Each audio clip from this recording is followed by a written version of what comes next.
সেই লতি কুটে রেখেছিলাম, আজকে কয়েকদিন হয়ে গেল, কিন্তু সময়ের অভাবে রান্না করতে পারিনি।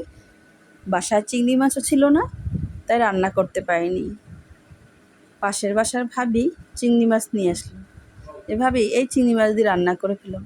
তো চিংড়ি মাছটা তেলে ভালো করে ভেজে নিয়ে তার ভিতরে কুচনো পেঁয়াজ দিয়ে ভেজে নিয়েছি এবং হলুদ মরিচের গুঁড়ো দিয়ে ভালো মতো মশলাটা কষিয়ে দিলাম।